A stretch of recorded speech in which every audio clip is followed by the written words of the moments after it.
Babar Azam, Mohammad Rizwan BBL में गए, BBL में क्या क्या हुआ, एक बहुत शोर मचा हुआ है इस बात पे। आप इस पूरे सिनेरियो को किस तरह देखते हैं? स्टीव स्मिथ और बाबर आजम के दरमियान जो हुआ, उसके बाद अगले मैच में दे वर फाइन, मगर मोहम्मद रिजवान को जिस तरह रिटायर्ड आउट करके बुलवा लिया गया, आप कैसे देखते हैं इस पूरे सिनेरियो को?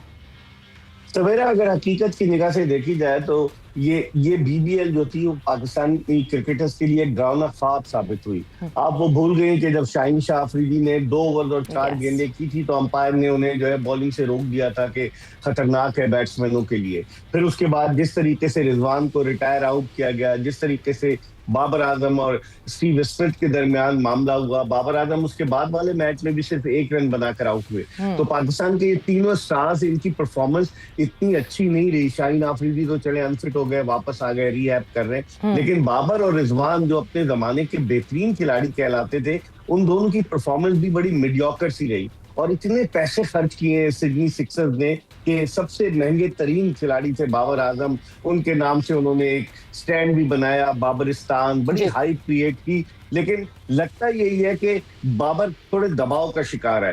अब क्या होता है, मेरे ख्याल में अगले साल तो वो फ्रेंचाइजीज सोचेंगी, क्योंकि बड़े नामों के साथ साथ आपको परफॉर्मेंस भी देना होगी, सिर्फ नाम काफी नहीं होता। तो मेरे ख्याल में अब इनके लिए आइंदा आने वाले दिनों में बीबीएल, जब अगली बीबीएल होगी तो उसमें देखते हैं पाकिस्तानी प्लेयर्स आते हैं या नहीं आते। लेकिन स्टीव स्मिथ और बाबर आजम का जो वाकया हुआ उसकी वजह से भी बड़ी सुक्की हुई, क्योंकि अगर स्टीव स्मिथ बाबर आजम को आखिरी गेंद से पहले कह देते कि आप डॉट बॉल खेलो, सिंगल मत लेना और मैं जो हूँ फिर चार्ज लूंगा, लेकिन उन्होंने ऑन साइड की तरफ खेला और सिंगल आराम से बन सकता था, तो वो ह्यूमिलेशन फील की बाबर आजम ने। आपको पता है कि वो फिर प्राइज डिस्ट्रीब्यूशन सेरेमनी में भी बाहर नहीं आए, खिलाड़ियों के साथ भी। तो बड़े मसाइल हैं, अब देखते हैं क्या होता है। लेकिन इस मामले को बहुत ज्यादा हाइप दी जा रही है, बहुत ज्यादा, इससे पाकिस्तान की जो है सुक्की हो रही है, बदनामी हो रही है। बिल्कुल, क्योंकि जो है अब वहां बीबीएल से खेलकर बाबर आजम वापस आएंगे और T20 स्क्वाड में स्लाइड इन कर जाएंगे पाकिस्तान के, तो फिर आप यही सोचते हैं कि एक इंटरनेशनल लीग जो कि बेसिकली एक डोमेस्टिक सेटअप होता है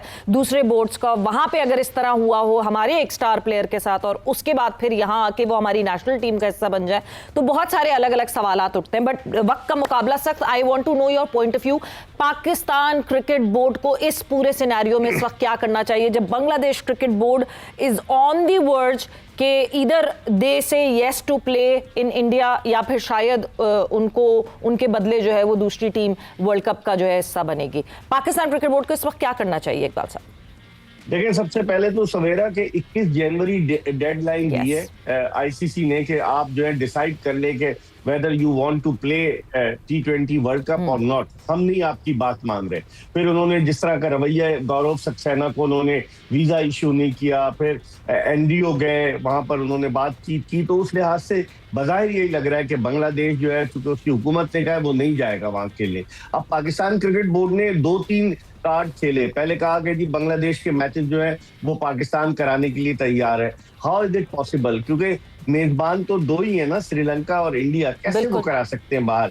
फिर उसके बाद अब पाकिस्तान, क्योंकि खुद ऑफिशियली आपने भी अपने इंट्रो में कहा ऑफिशियली तो कोई नहीं आया, लेकिन अब ये खबरें चलाई जा रही हैं पाकिस्तान क्रिकेट बोर्ड की जानिब से कि बांग्लादेश को हम सपोर्ट करेंगे, अगर बांग्लादेश को बाहर किया जाता है तो हम भी जो है वो T20 वर्ल्ड कप नहीं खेलेंगे। और आज जो खबर, कल जो खबर आई थी उसमें यही था कि पाकिस्तान क्रिकेट बोर्ड के चेयरमैन मोहसिन नकवी ने पाकिस्तानी टीम की तैयारियों को रोक दिया है T20 वर्ल्ड कप के लिए। हालांकि हमें 29 जनवरी को पहला मैच खेलना है ऑस्ट्रेलिया के खिलाफ, जो अपनी होम सीरीज का, तो तैयारियां रोक दी गई हैं। ये किस जानिब इशारा है? क्या ये प्रेशर डालने के लिए है? अगर खुदा न खास्ता पाकिस्तान विड्रॉ करता है बांग्लादेश के मामले पर, तो पाकिस्तान कहाँ खड़ा होगा? वैसे ही पाकिस्तान की पोजीशन आईसीसी में इतनी अच्छी नहीं है। हम लोग कहते चले आ रहे हैं कि आईसीसी इंडियन क्रिकेट काउंसिल है, वो डोमिनेट कर रहे हैं। इतना प्रेशर बनने के बावजूद उन्होंने बांग्लादेश के लिए सरे तस्लीम खम नहीं किया है। तो इसका मतलब ये हुआ कि पाकिस्तान क्रिकेट बोर्ड को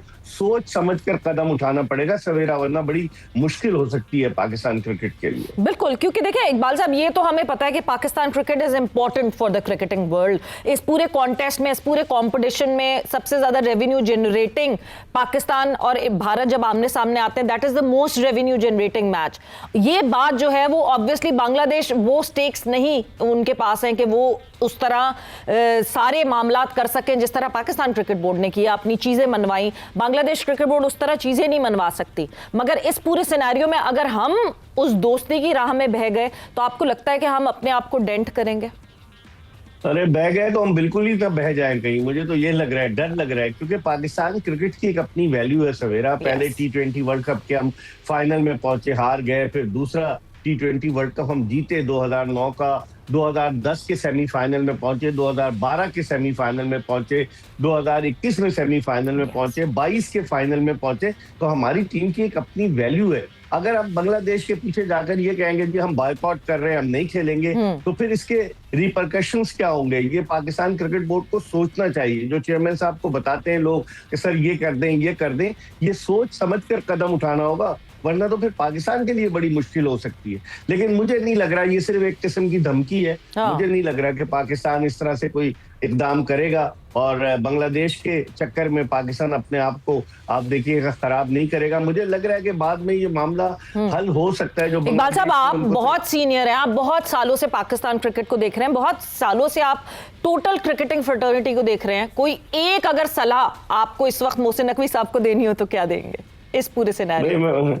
मुझे तो चौथाई सदी से ज्यादा हो गया क्रिकेट को कवर करते हुए, लेकिन मैं उनको यही मशवरा दूंगा कि आस-पास के लोग जो हीरो बनाने की कोशिश करते हैं कि सर ये कर दें, वो कर दें, उनको चाहिए कि अक्ल का इस्तेमाल करें, क्योंकि इंसान की अक्ल ही काम आती है और हमारी टीम की वैल्यू है। लोगों के मशवरे पर ना जाए। मैं तो यही कहूंगा, नकवी साहब को, उन्होंने बड़े अच्छे इकदाम भी किए हैं, बाज़ जगह उन पर तनकीद भी हुई है, लेकिन इस मामले पर उन्हें बहुत फूक कर सोच समझ कर कदम रखना होगा। बिल्कुल, क्योंकि अगर हम 1-1.5 साल पीछे चले जाएं तो हमें इस बात को बिल्कुल समझना होगा कि जिस वक्त हम अपनी जंग लड़ रहे थे उस वक्त कोई नहीं खड़ा था हमारे साथ। वो तो पॉलिटिकल डिफरेंस हुए तो उसके बाद से फिर ऑब्वियसली बांग्लादेश का जो टिल्ट था वो हमारी तरफ हो गया, मगर उसके अलावा कोई हमारे साथ नहीं खड़ा था।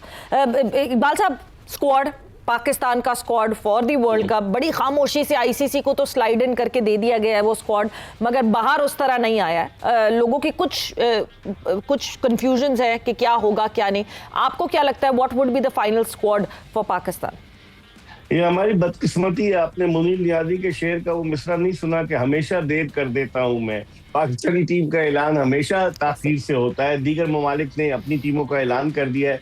मुझे लग रहा है अनऑफिशियली वो कुछ इर्द गिर्द के जो लोग हैं, जो शाह से ज्यादा शाह के वफादार बनने की कोशिश करते हैं, उन्होंने तो टीम का भी अनाउंस कर दिया और उन्होंने कहा पीसीबी के जराए कह रहे हैं। हाँ। लेकिन बज़ाहिर यही लग रहा है मुझे सवेरा के हारिस रऊफ क्या वो जगह बना पाएंगे? आकिब जावेद के दिल में उनके लिए बड़ा सॉफ्ट कॉर्नर है, क्योंकि हारिस रऊफ के कैरियर को बढ़ाने में, संवारने में आकिब जावेद का रोल था। लेकिन क्या नसीम शाह टीम में होंगे? बाबर आजम पर भी क्वेश्चन मार्क कुछ मंचलों ने उठा दिया कि जी बाबर आजम की फॉर्म अच्छी नहीं है, उनको ना रखें। और शायद यही वजह है, आप देखें श्रीलंका के खिलाफ पहले T20 में सलमान अली आगा 1 डाउन पर आए और फिर तीसरे T20 में भी 1 डाउन पर आए। तो क्या सलमान अली आगा को माइक हसन तैयार कर रहे हैं? क्योंकि वो ऐसे बैट्समैन है कि वो नीचे तो जाके खेल ही नहीं सकते जिस तरह से वो स्ट्राइक रोटेट करते हैं। और 1 डाउन पर उनका रिकॉर्ड भी अच्छा है। हाँ, उनका रिकॉर्ड अच्छा है, लेकिन टेस्ट और वनडे की बात करें ना, T20 में तो सलमान अली आगा ने नवंबर 2024 में अपना पहला T20 खेला, 2 मैचेस के बाद ही वो कप्तान बन गए। तो अब आप खुद सोचेंगे, बात जगहों पर पाकिस्तान को जो है कॉम्प्रोमाइज करना पड़ेगा। आपके पास 3 ओपनर है, फखर जमान को आपने रोलिंग स्टोन बनाया हुआ है, कभी उसको 5वें, कभी चौथे, कभी छठे में भेजते हैं। फिर आपके पास रेगुलर विकेट कीपर नहीं है, ये सोचना पड़ेगा। तब आप बिल्कुल आप सही कह रहे हैं। देखिए, रेगुलर विकेट कीपर आपने 3 विकेट कीपर खिलाड़ियों के नामों के आगे विकेट कीपर रख दिया। Usman Khan hard hitting batsman है, प्रॉपर विकेट कीपर नहीं है। Khawaja Nafay proper wicket keeper नहीं है, हमने देख लिया तीसरे T20 में। और साहबजादा फरहान तो ओकेजनली विकेट कीपिंग करते हैं। और ये जो शादाब खान एडन हो गए अभी आखिर में बिल्कुल आते हुए, इनको कैसे बैलेंस करेंगे इकबाल साहब? ये माइक हसन की बड़ा सॉफ्ट कॉर्नर है शादाब खान के लिए। उनकी अंडरस्टैंडिंग भी बड़ी अच्छी है। इस्लामाबाद यूनाइटेड को जब उन्होंने जितवाया PSL को, तो बड़ी उनके साथ एक कोहेजन टाइप का है। तो मुझे लग रहा है कि ये माइक हैसन की वजह से आए शादाब खान, और आकर उन्होंने परफॉर्म भी किया है। अब आप कितने स्पिनर्स ले जाएंगे? अबरार अहमद है, मोहम्मद नवाज है, शादाब खान है, फिर उसके अलावा साइम अयूब भी स्पिन कर लेते हैं। बर्फ गिरती है तो बेचारे मुसलमानों पर उस्मान तारिक ना बाहर हो जाए, जो T20 में हैट्रिक करके ही टीम से बाहर है। तो बहुत सारे सवालात हैं। हम ये सोच रहे हैं अब क्या करते हैं, अब देखना होगा आइंदा आने वाले दिनों में पाकिस्तान का 15 रुकनी स्क्वाड क्या होता है। बिल्कुल, और ये सोचेंगे 30 प्लस T20 खेलने के बावजूद अभी तक हम सोच रहे हैं कि क्या होगा और क्या नहीं होगा। बट इकबाल साहब, थैंक यू, बहुत बहुत शुक्रिया आपके टाइम का।